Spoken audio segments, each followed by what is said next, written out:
Hey, what's up, everybody? It's Charles, and welcome you guys to another episode of the Dreamerspro Show, where we cover everything from sports, hot topics, classic debates, entertainment, and we give you guys a fresh perspective on things and how we see them. And today we've got a pretty interesting show for you guys that we definitely want you guys to stick around for, so please make sure you like the video and subscribe to the channel. Now, I wanted to talk a little bit more about this Kyrie Irving story because I think it's quite fascinating, right? Just looking at all of the various aspects of this particular case here. Now, as y'all are fully aware, Kyrie Irving was officially traded from the Brooklyn Nets yesterday to the Dallas Mavericks. And we actually did a live where we covered it. We got a lot of engagement, had about 3,000 people in there at the same time. We've never had that many people watch us at one time. So it was absolutely incredible to see that many people in there and so many people supporting us. But while we were doing this live, I touched on the trade from a range of different angles. And one of the angles I touched upon was the fact that maybe the Brooklyn Nets were not interested in doing any favors for the Lakers. And maybe because of Rob Pelinka's history within the NBA, he has a history of, according to what I've heard, of someone that kind of says one thing and does the other thing, not so trustworthy. So maybe the Brooklyn Nets weren't looking to give the Lakers any favors. And another person in the live pointed out that he said, well, maybe the reason that the Brooklyn Nets traded Kyrie to Dallas was because they did something similar to what the Spurs did with Kawhi Leonard. If you guys remember, when Kawhi Leonard and the Spurs had their fallout, the Spurs traded Kawhi Leonard. I believe he wanted to go to LA, and they traded him to another country where he went to go play for the Toronto Raptors in Canada, right? So they didn't want to give him his way. And even while he was playing with the Raptors, everyone was saying that, Kawhi Leonard ultimately wants to be in LA, which means that, and that's exactly what he did at the end. So there was some credence, to those assertions. So someone pointed this out to me, and I just had the feeling that no one was these guys were not in the business of doing the Lakers any favors. So this morning, while doing some research, I came across an article here. From CBS Sports, right? CBS Sports. From Bleacher Report. And it seems as if my initial assumption is actually true. So I'm going to start off with this article. It starts off with the headline report. Nets Tsai did not want to trade Kyrie Irving to the Lakers prior to Mavs deal. Kyrie Irving reportedly wanted to go to the Los Angeles Lakers, and Brooklyn Nets governor Tsai did not want to help make that happen. According to NBA reporter Mark Stein, one of the presumed objectives for Tsai was to move Irving somewhere other than his preferred destination of the purple and gold. That is what ultimately happened as they traded the 8-time All-Star to the Dallas Mavericks per Shams Charania of the Athletic and Stadium. That Irving apparently wanted to go to Los Angeles shouldn't come as much surprise. Not only do the Lakers offer perhaps the biggest stage in the NBA, he also would have been reunited with his former teammate LeBron James. Irving found the most team success of his career when he was on the Cavaliers, with the King winning the NBA title back in 2016 and reaching the NBA Finals in 2015.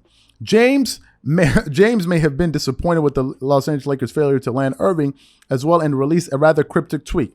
"Maybe it's me," LeBron posted on Twitter.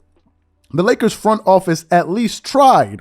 As Ian Begley of SNY reported, the team offered Russell Westbrook and a first-round pick for Irving. However, the Mavericks gave up Spencer Dinwiddie, Dorian Finney-Smith, and unprotected 2029 first-round pick and second-round picks of 2027 and 2029.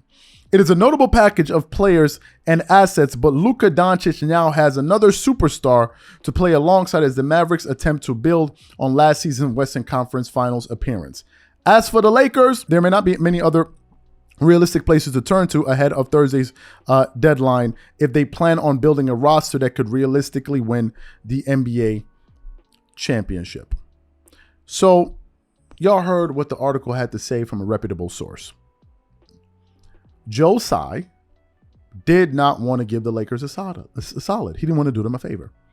And this is exactly what I said in that live. Just yesterday, obviously, depending on when you see this show here. They didn't want to do Kyrie Irving and the Lakers any favors. And I think that some NBA fans are under the assumption that the entire league is kind of like positioned to want to do whatever it takes to help the Lakers win in terms of other teams. Other teams have their own interest, and other teams just don't want to see it happen. And from Joe Tsai's perspective, given the fact that him and Kyrie Irving, in fact, did have a falling out, why would you now trade Kyrie to his preferred destination, number one, by making him happy, and number two, risking the opportunity of seeing Kyrie Irving go on to win an NBA championship? Which brings me to one of the points that I brought up in that live. I think if Kyrie Irving had ultimately been traded to the Los Angeles Lakers, they would have gone from a bottom of the conference team in the Western Conference, which they currently are, to becoming a top 4 seed in the Western Conference, and they would have been a legitimate threat. A legitimate threat just by the simple addition of Kyrie Irving because of what he brings to the table. Number one, you have another ball handler. Kyrie Irving also provides spacing because he's a 50-40-90 guy. As you know, he shot 50-40-90, I believe it was last season. So he can shoot the three, he can space the floor. You now have a legitimate closer. He will be the de facto closer on the Lakers on most nights. You have a guy that has championship experience. You have a guy that has chemistry with LeBron James, and these guys know how to work off of each other. So he would have worked wonders for the Lakers. And had the Lakers gotten him, it would have been the deal of the century. It would have been the deal of the century for them. And I think it would have brought them back to relevance, right? And I think Joe Tsai knew that. Obviously, LeBron knew that by lamenting those, by posting those comments on Twitter. And I think Kyrie Irving knew that ultimately. But to my original point of this show, these guys are not looking to do the Lakers any favors.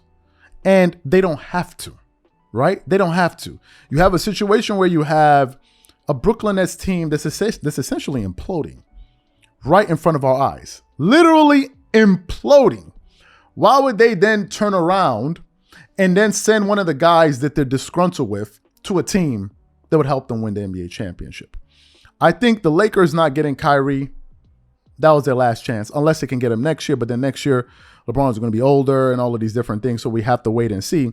But according to this report, it is, and by Mark Stein, it's 100% true. And given Joe Tsai and what we know about him, I can absolutely understand it. And if I'm in a position of Joe Tsai, if I'm someone that doesn't want to see this guy happy, the same way the Spurs didn't want to see Kawhi Leonard happy, I'm going to do something similar. Now, people that are, they would have been supporters of Kyrie going to the Lakers, they're going to be upset, obviously, but that's not Joe Tsai's business, right? I don't think Joe Tsai right now is in the business of making Kyrie Irving and his supporters happy. So these are my thoughts and opinions on this. What I want to know from you guys is, what do you think about the support? What do you guys think? Please leave your thoughts and comments in the comment section, and we'll definitely catch you guys on the next show. Peace.